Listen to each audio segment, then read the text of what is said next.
Salam sejahtera, Anda bersama saya Salbino Saribun untuk berita Borneo Turi TV malam ini.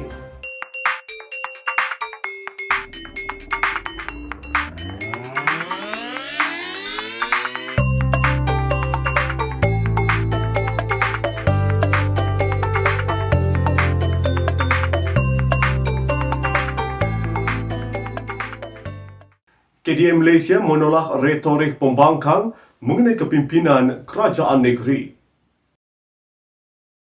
Kepimpinan Pertubuhan KDM Malaysia yang terlibat secara langsung dalam pentadbiran negeri Sabah menolak retorik cyber trooper pembangkang yang menjangkakan Ketua Menteri Datuk Seri Panglima Haji Muhammad Shafie bin Haji Abdal bakal hilang majoriti dalam Dewan Undangan Negeri Sabah. Presiden KDM Malaysia Datuk Peter Anthony berkata, realiti politik masa kini menunjukkan kepimpinan negeri yang diterajui warisan dengan kerjasama Pakatan Harapan kukuh dan berada di landasan yang memihak kepada rakyat. Katanya retorik propaganda pembangkang hanya bertujuan meniupkan angin menggoyang pokok untuk mengeruhkan ketenangan politik dengan membuka ruang bagi orang-orang tertentu memberi gambaran negatif kepada kerajaan. Datuk Peter yang juga Menteri Pembangunan Infrastruktur menegaskan dakwaan kononnya 16 ahli Dewan Undangan Negeri berpaling tadah dan beralih sokongan hanyalah andaian pemerhati luar. Naib Presiden Parti Warisan Sabah itu berkata wakil rakyat dalam Kerajaan Sabah kekal dengan pendirian asal berkhidmat kepada rakyat bersama kerajaan yang ada sekarang. Dakwaan peralihan terajun negeri daripada Datuk Seri Muhammad Shafie kepada pemimpin lain yang pernah mengangkat sumpah jawatan Ketua Menteri selepas pilihan raya umum 14 juga adalah tidak relevan kerana pemimpin berkenaan sedang berhadapan puluhan kes mahkamah. Beliau yang juga adun melalap menegaskan kerajaan yang ada sekarang akan kekal sehingga PRU 15. Semua premis pajak gadai berlesen di seluruh negeri dibenarkan beroperasi semula bermula esok. Ketua Menteri Datuk Seri Panglima Haji Muhammad Shafie bin Haji Abdal dalam satu kenyataan berkata kebenaran diberikan tertakluk kepada prosedur operasi standar Kementerian Kesihatan dan peraturan ditetapkan pihak berkuasa tempatan. Aktiviti-aktiviti perniagaan pajak gadai yang dibenarkan adalah bayaran balik gadaian berjadual, bayaran balik caj keuntungan atas barang sandaran, transaksi gadaian baharu dan pajakan barang sandaran baharu. Kerajaan negeri sekali lagi menyeru kepada rakyat untuk terus mengutamakan kesihatan diri dan keluarga serta kebersihan persekitaran untuk memutuskan rangkaian COVID-19 katanya. Orang ramai dinasihatkan untuk menjaga jarak sosial antara satu sama lain dan mengurangkan aktiviti-aktiviti di luar jika tiada keperluan. Pasukan Polis Marin PPM merampas 90,000 liter minyak petrol bernilai RM117,900 daripada sebuah kapal tangki yang dipercayai cuba diseleweng ke negara jiran di perairan Garbin Rock, Sandakan 7.30 pagi tadi. Turut ditahan ialah 5 kru kapal berusia antara 23 hingga 61 tahun. Terdahulu, sepasukan anggota PPM melaksanakan rondaan ops benteng COVID-19 di perairan berkenaan sebelum menahan kapal terbabit dan menemui minyak petrol yang dipercayai cuba diseleweng ke Filipina. Komander PPM Wilayah 4 Sabah, Asisten Komisioner Muhammad Fajri Ali berkata, pemeriksaan lanjut mendapati kapten kapal gagal mengemukakan permit dan surat kebenaran memiliki dan menyimpan minyak petrol daripada Kementerian Perdagangan Dalam Negeri dan Hal Ehwal Pengguna.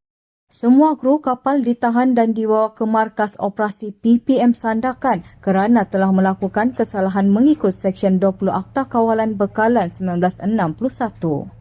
Jumlah keseluruhan rampasan termasuk kapal bernilai kira-kira 2.1 juta ringgit.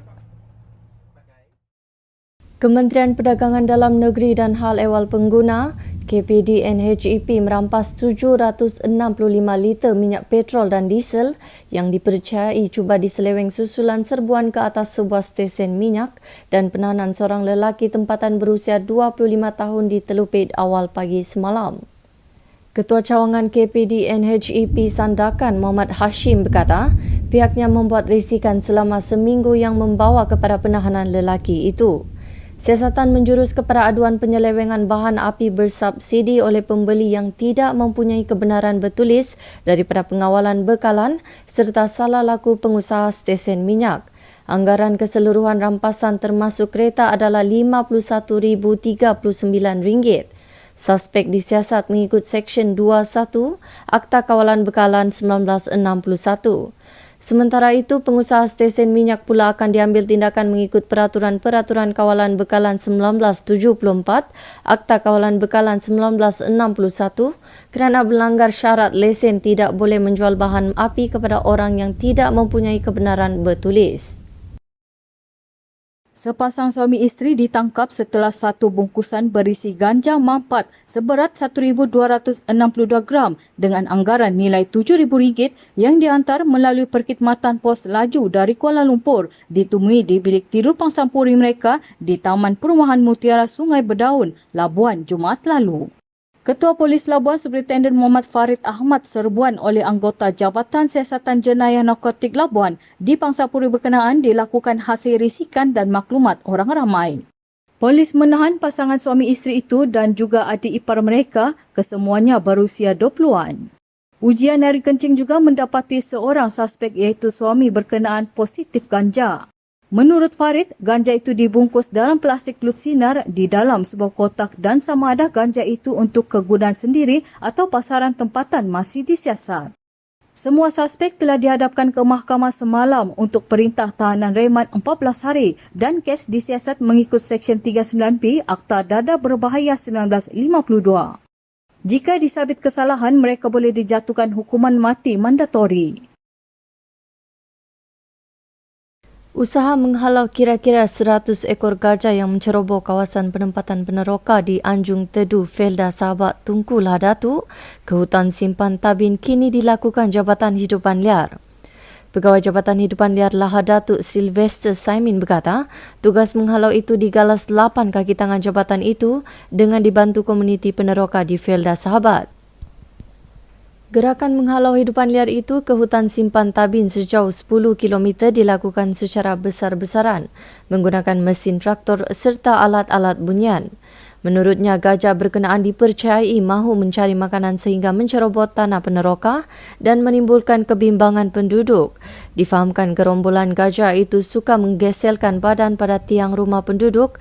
Kawasan berkenaan sudah kerap kali diceroboh gajah. Bermodalkan hanya sebuah kopiah 15 tahun lalu, siapa sangka Ramalan Marufi, 36 tahun, kini layak bergelar pembuat kopiah profesional tempatan. Bapa kepada 2 orang anak di Tawau ini mula menceburkan diri dalam bidang berkenaan selepas membeli satu kopiah dan membawanya pulang ke rumah pada tahun 2005. Dari situ, beliau mula mempelajari rekaan dan jahitan kopiah berkenaan sebelum cuba membuat satu kopiah yang baru, katanya kepada BTTV baru-baru ini. Tambah ramalan, ketika itu dia hanya membuat beberapa kopiah tanpa corak dan mencuba nasib menjualnya di pekarangan Masjid Bandar Jalan Masjid di Bandar Tawau. Semua kopiah itu habis dibeli pelajar sekolah menyebabkan pemilik gerai memintanya untuk menghantar bekalan baru dengan memberikan kelainan iaitu meletakkan corak tertentu. Ramalan berjaya membuat 20 kopiah dengan rekaan bercorak dan dihantar ke gerai yang sama untuk dijual. Sekali lagi beliau terkejut apabila dimaklumkan bahawa kopiah itu turut habis dijual. Perkembangan positif itu membuatkan anak jati Tawau ini tidak lagi menoleh ke belakang dan nekat menjadi pembuat kopiah secara kecil-kecilan sehingga ke hari ini dengan beroperasi dari rumah. Menurut ramalan, bakat ibunya Sarma Ajimu, 52 tahun, sebagai tukang jahit baju secara tidak langsung mengalir dalam tubuhnya namun dalam perusahaan berbeza. Ketika ditanya mengenai perancangan masa depannya, ramalan bercita-cita dapat membesarkan perusahaannya sekaligus meningkatkan pengeluaran bagi memenuhi permintaan orang ramai. Saudara, untuk menjadikan dunia anda menjadi lebih baik, anda perlulah berubah menjadi lebih baik. Sabinus Saribun, BTTV.